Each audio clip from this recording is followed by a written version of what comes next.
Hey guys, welcome back to another video on the channel. So today we're going to be taking a look at Grounded 2 and one of the new features that is a game changer.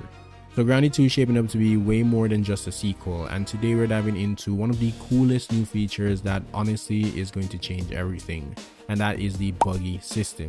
They aren't just mounts, they're your new survival partners. So what we're going to be doing in this video is we're going to break down exactly how they work and why they're a game changer and how they go beyond just getting you from point A to B. One thing that I was asking myself before I actually found out is, can the buggies actually die? Can they die in Grounded 2? And the answer is yes, they can actually die. But the way that happens, it all depends entirely on your difficulty settings and how you manage your buggy squadding. On the easier settings like mild or medium, the game is a little bit more forgiving. If your buggy takes too much damage, it goes down and you'll have a window to revive it, just like your down teammates.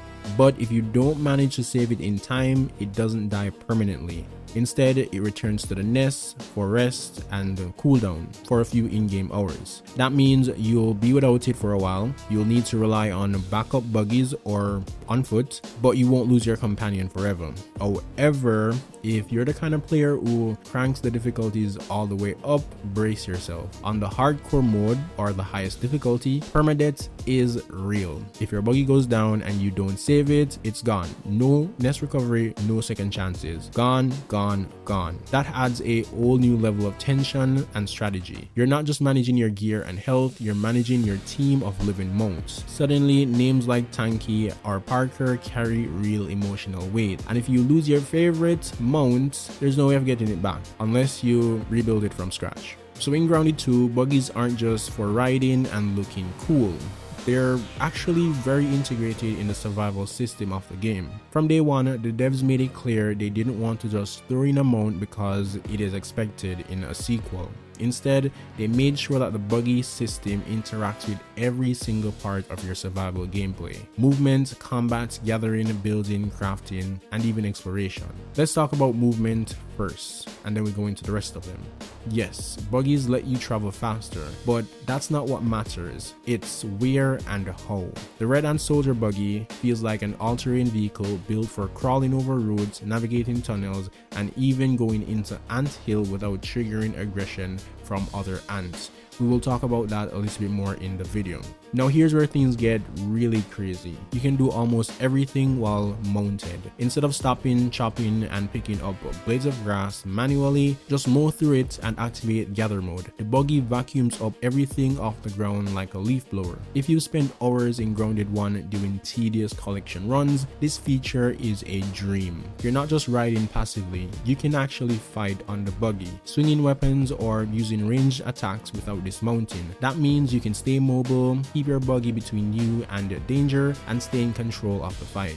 The Red Ant can break through roads scattered throughout the maps. That opens up new areas, shortcuts, or hidden resources. Meanwhile, the Orb-Weaver buggy can walk on spiderweb bridges and get you to places you wouldn't be able to reach on foot. That makes certain biomes and vertical spaces completely dependent on having the right buggy. Let's talk about one of the most underrated and powerful parts of the buggy system, their utility. In Grounded 2, the devs aren't just giving you a ride, they're giving you a fully functional workstation on legs. First off, while mounted, you can place blueprints, you can start building, or even hammer into places without dismounting. Imagine cruising through a dangerous zone and being able to throw down a quick defense wall or shelter on the fly.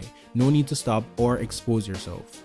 Then there's the inventory management. You're no longer limited to just your backpack. Each buggy, starting with the Red Ant Soldier, has its own dedicated storage space. So you can actually go out and gather a full bag of grass planks, pebbles, saps, and more without constantly heading back to the base, because you can actually deposit stuff into your buggy's storage system.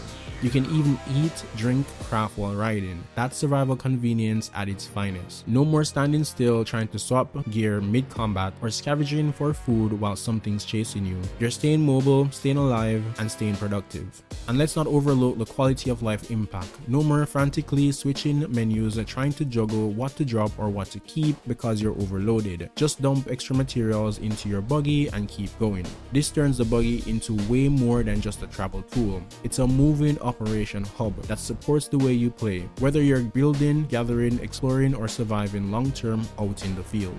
With all that said, we've talked about building, traveling, and other stuff. Let's talk about what actually matters, and that's combat. Your buggy isn't just a survival tool, it's a battle companion, and honestly, it can completely change how you approach fights in Grounded 2. First off, you can fight while riding. That means no more awkward dismounting if you run into a spider or lava swarm. You're ready to swing, shoot, or block without losing mobility. That opens up a whole new level of hit and run tactics. You can kite enemies, flank them, or charge through without ever stopping. But it goes deeper than that. If you dismount, your buggy doesn't just sit there, it fights alongside you, like a pet with an attitude. It can be your tank, drawing aggro and letting you attack safely from a distance, or it can help you double team a threat.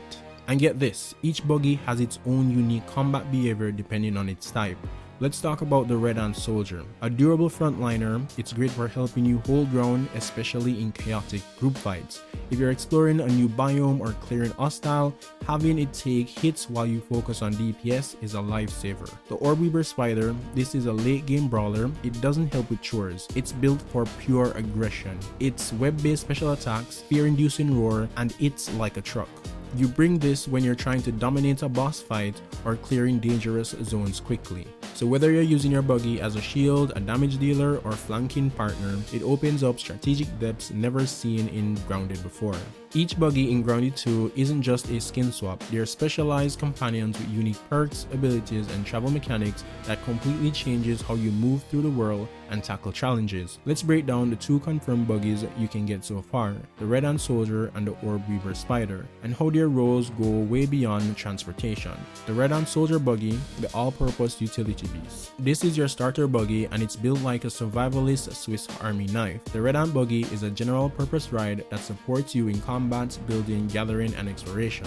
It has a gather mode which allows you to press one single button and it gathers everything it walks over. It has a built-in inventory to help you gather resources and carry it if you're overloaded, and it also allows you to build while mounting. It's combat ready, you can fight while riding or you can dismount and it acts as your tank. The Red Ant buggy gives you diplomatic immunity in Handhill. If you ride the Red Ant into the enemy territory, the ants won't attack. That opens up underground exploration route that were once death traps in Grounded 1. It's perfect for players who want one buggy that can do it all: gather, fight, explore, and support. It's the workhorse of the buggy system.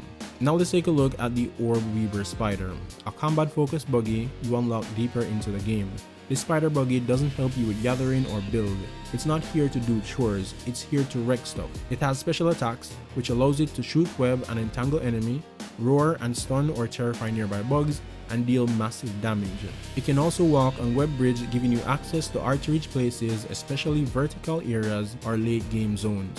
It's fast, aggressive, and perfect for high difficulty encounters where you need raw power. The Orb-Weaver buggy doesn't care about hauling grass or making you smoothie. It's built to crush, chase, and dominate, and it opens up new ways to traverse areas that would be nightmare on foot.